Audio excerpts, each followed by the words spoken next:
ஒரே நாள்ல நிலா மறைஞ்சு போச்சு அப்படின்னா என்ன ஆகும்? இன்னைக்கு இரவு நீங்க வீட்டுல மாடியில நிக்கிறீங்க. வானத்தை பார்த்தீங்கன்னா நட்சத்திரம் இருக்கு. ஆனா பல வருஷமா, அதாவது பல ஆயிரம் வருஷமா நம்ம மனித இனத்துக்கே வழிகாட்டியா இருந்த ஒரு பெரிய பொருள் மட்டும் இல்ல.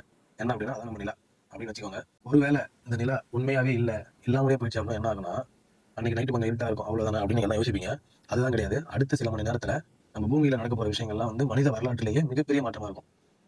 வாங்க, அறிவியல் ரீதியா என்னெல்லாம் நடக்கும், அறிவியல் என்னெல்லாம் சொல்லுது அப்படின்னு சொல்லி நம்ம இந்த வீடியோல ஃபுல்லா பார்க்கலாம். வீடியோ ஸ்கிப் பண்ணாம பாருங்க. நிலா மறைஞ்சு போனா அந்த ஃபர்ஸ்ட் நாள்ல என்ன ஆகும் அப்படின்னு பாருங்க. அந்த முதல் சில நிமிஷத்துல உலகம் ஃபுல்லா மக்கள் வந்து ஒரு மாதிரி அதிர்ச்சியா இருப்பாங்க.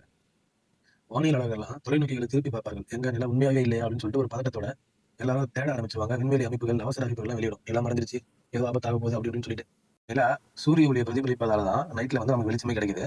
அது இல்லை அப்படின்னா நில ஒளி கண்டிப்பா இருக்காது. கிராமப்புறங்கள் வந்து நார்மலா கிராமங்கள்ல வழக்கத்தை விட மிகவும் ரொம்ப இருட்டா காணப்படும் வச்சுக்கோங்களேன்.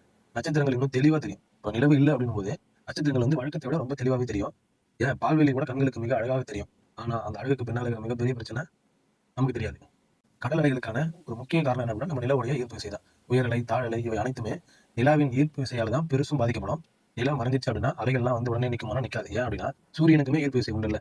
ஆனா கடலுடைய இயல்பான அந்த அலைகள் வந்து மிகவும் பலவீனமாகி போயிடும். இது ஆயிரக்கணக்கான கடல் உயிரினங்களுடைய வாழ்க்கையவே பாதிக்கும். கரையோர மீன்கள், நண்டுகள், சிப்பிகள் பல உயிரினங்கள் வந்து இனப்பெருக்கத்துல சிக்கலை சந்திக்கும்.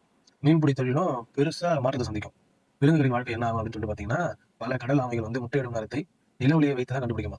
அதே போல சில பறவைகள் வந்து இரவுல பறக்கும்போது நிலாவை வழிகாட்டியா வச்சு தான் பயன்படுத்தி பறக்கும்னு சொல்றாங்க. சில பூச்சிகளும் அதையே நம்பும். ஒரே நாள்ல நிலா இல்லாம போயிடுச்சு அப்படின்னா இந்த இயற்கை கடிகாரமே குழப்பம். அதாவது இந்த நிலாவை வந்து ஒரு நிலாவை வழிகாட்டியா வச்சு இந்த மாதிரி கடல் விலங்குகள் அந்த மாதிரி எக்ஸெட்ரா எக்ஸெட்ரா எல்லாமே வந்து வழக்கத்தை விட குழப்பமாயிடும் அப்படின்னு சொல்லி சொல்றாங்க. ஒருவேளை அடுத்த சில மாதங்கள்ல இதே மாதிரி இந்த நிலவு இல்லவே இல்லாம என்னெல்லாம் நடக்கும் அப்படின்னா, பூமியோட சுழற்சியில ஏதாச்சும் மாற்றம் வருமா? நம்மளுடைய பருவநிலையே மாறிடுச்சுன்னா, ஒருவேளை ஒரு நாள் 24 மணி நேரமா இல்லாம வேற ஏதாச்சும் சேஞ்ச் ஆயிடுச்சுன்னா, அதுதான் இந்த கதையோட மிகப்பெரிய பயங்கரமான பகுதி. அது என்ன அப்படின்னு நம்ம நெக்ஸ்ட் பார்ட்ல பார்க்கலாம். மறக்காம நம்ம சேனலை சப்ஸ்கிரைப் பண்ணிக்கோங்க, லைக் பண்ணுங்க, ஷேர் பண்ணுங்க, கமெண்ட் பண்ணுங்க, பெல் பட்டனை தட்டி வச்சுக்கோங்க. தேங்க்யூ.